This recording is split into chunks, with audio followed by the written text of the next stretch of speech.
Šiais metais ypatingai dažnai susiduriu su žmonių klausimais, kaip ištirpinti savyje nuoskaudas, kaip susitvarkyti savo gyvenimą, kad galėtum išmokti atleisti visą širdimi. Ir natūralu, kad tas klausimas yra apie tai, kaip padaryti, kad man neskaudėtų, kad aš galėčiau nusiraminti ir įgauti tą tikrąją vidinę ramybę. Ir aš galiu jums pasakyti, mėlyjeji, atsakymai slypi mūsų viduje ir iš vidaus jie atsispindi išorėje. Taigi mes juos galim pamatyti ir išorėje. Ir jie labai dažnai atneša mums žinią. Klausimas tik tai, ar mes pasirengę tai priimti. Ir štai savaitgalį būdamas prie jūros Palangoje, su žmona teko pernakvoti vienam viešbutį ir mes kažkaip tai gavom rekomendaciją pasižiūrėti vieną filmą. Jisai vadinasi Atsparus ugniai. Tai filmas apie porą, kuri išgyvena labai stiprią santykių krizę ir kurie jau nusprendė skirtis. Ir vaikino tėvas paprašo atidėti skyrybas 40 dienų ir tiesiog padaryti tai, kas surašyta jo duotame sąsiuvinyje per tą 40 dienų. Tai labai gilus filmas, labai pamokantis, parodantis, kad atsakymai jie yra tiesiog aplinkoje, tiesiog pasaulyje. Mes labai dažnai negalim to pamatyti. Kodėl? Todėl, kad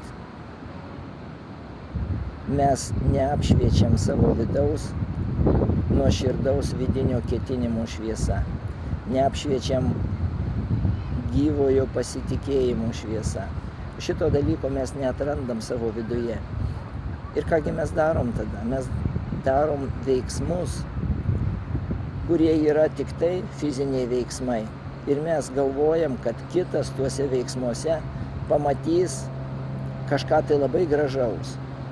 Tačiau savo viduje, darydami tuos veiksmus, mes nesukuriam šviesos.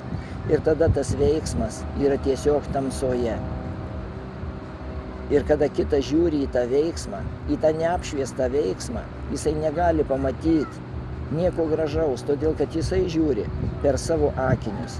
Neatsiveria nauja šviesa. Ir tada, nematydamas kažko šviesaus, tiesiog žmogus mato tai kaip įprasta. Jis mato per savo skausmo akinius. Tų akinių vaizdinio niekas neapšviečia kitaip. Taigi norėdami, kad į mus pažiūrėtų kitaip, į mūsų veiksmą pažiūrėtų kitaip, mes turim veiksmą savo širdyje apšviesti savo nuoširdžių ketinimų. Kas tas per ketinimas? Tai yra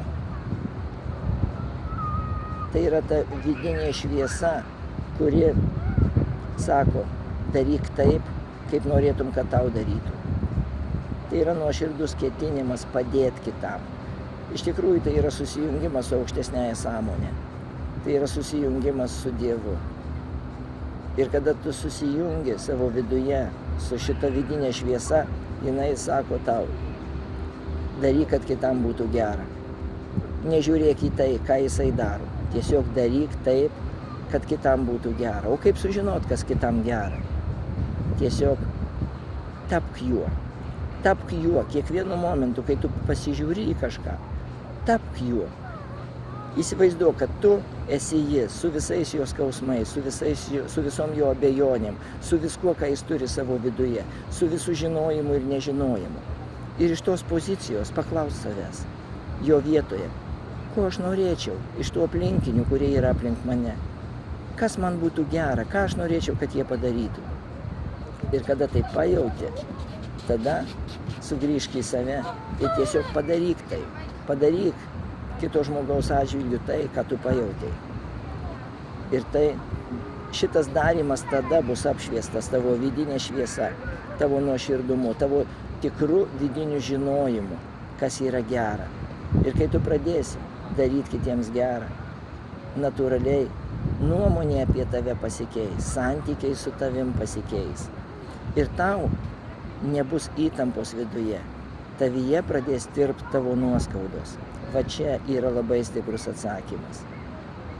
Todėl pirmiausiai reikia rūpintis ne veiksmais, ne ką aš turiu padaryti, kad kitas man atleistų, tačiau ką aš turiu pajausti savo viduje, kad tas darymas, kurį aš ruošiuosi daryti, būtų apšviestas. Apšviestas ta nuoširdumo šviesa, ta dieviška šviesa iš mano širdies. Nuoširdžiai linkiu jums atrast savyje šitą šviesą.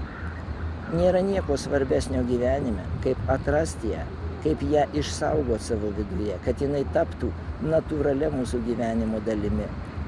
Šitam dalykui man tikrai labai padėjo šitas filmas Atsparus ugniai.